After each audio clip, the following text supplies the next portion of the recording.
নিবনুৱা তথা কৃষিজীৱী জনসাধাৰণক ঋণ প্ৰদান কৰা নাইটিংগেল ফিনভেষ্টে এতিয়া বহুতোকে দেখুৱাইছে সফলতাৰ বাট।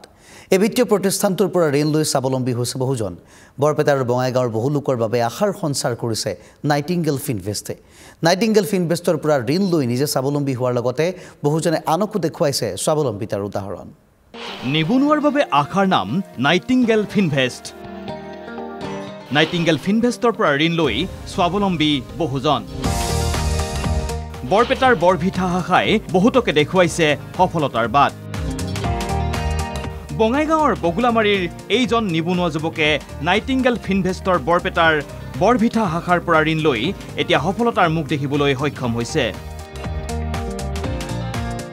1 লাখ টকাৰ ঋণ লৈ গাই গৰু পুহি এতিয়া দৈনিক 90 লিটাৰ গাখীৰ লাভ কৰিছে যুৱকজনে। লাইটিঙৰ পৰা মই 1 লাখ টকা লৈছিলোঁ। লৈ কিনি মই এটা গৰু লৈছিলোঁ প্ৰথমত।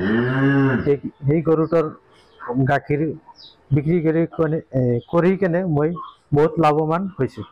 এতিয়া দৈনিক গাখীৰ ওলাই আছে মোৰ 90 লিটাৰ। নাইটিংগেল ফিনভেষ্টৰ পৰাই সফল হোৱা বুলি স্বীকাৰ কৰে এইগৰাকী গোপালকে। গাই পালন কৰি দৈনিক 2500 টকা খৰচ হোৱাৰ বিপৰীতে গাখীৰ বিক্ৰী কৰি দৈনিক অৰ্জন কৰিছে 4000 টকা। লাইটিঙৰ পৰা মই সাকসেছ হৈছোঁ।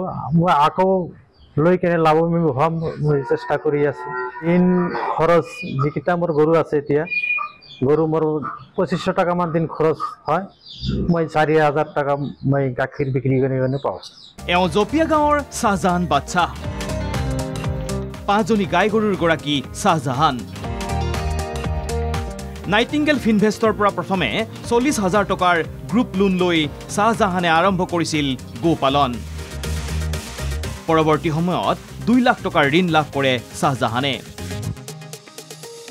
এতিয়া দৈনিক 70 লিটাৰ গাখীৰ উৎপাদন হয় শ্বাহজাহানৰ ফাৰ্মত। নাইটিংগেলৰ পৰা মানে ফাৰ্ষ্ট টাইমত 40,000 লৈছিলোঁ গ্ৰুপ লোন, 6জনীয়া লোন। সেইটো শেষ কৰাৰ পিছত মেনেজাৰ ছাৰৰ লগত যোগাযোগ কৰি 80,000 লৈছোঁ। লোৱাৰ পিছত সেইটো শেষ কৰাৰ পিছত এতিয়া 2 লাখ টকা চলি আছে। ছেকেণ্ড কিস্তি চলি আছে। আমাৰ 5টা এতিয়া গাই গৰু 5টা আছে। কিমানখিনি গাখীৰ উৎপাদন কৰি আছে? আমাৰ এতিয়া 70 লিটাৰৰ ওপৰত আছে পাৰ ডে। গোপালক শ্বাহজাহানো নাইটিংগেল ফিনভেষ্টৰ প্ৰশংসাত পঞ্চমুখ। তেওঁৰ মতে বেলেগ বেংকৰ তুলনাত সুত কম নাইটিংগেল ফিনভেষ্টৰ। বেলেগ বেংকৰ দৰে নাইটিংগেল ফিনভেষ্টে ঋণ লওঁ তাক নিদিয়ে মানসিক চাপ।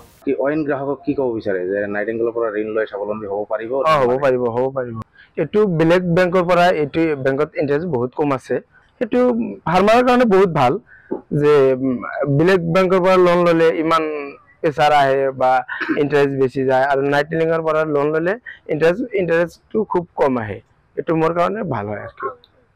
ইফালে নাইটিংগেল ফিনভেষ্টৰ পৰা ঋণ লৈ আন কৃষক আৰু গোপালকসকলকো স্বাৱলম্বী হ'বলৈ আহ্বান জনায় শ্বাহজাহান বাদশ্বাহে। ময়ো খোজো যে আৰু যিবিলাক মানুহ আছে, ফাৰ্মাৰ আছে, গোপালক আছে, সেইবিলাকৰ নাইটিংগেলৰ পৰা লোন ল'লে সেইবিলাকো ডেভেলপ হৈ যাব। কলগাছিয়াৰ পৰা ৰেজাউল হকৰ ৰিপোৰ্ট, NKTV+।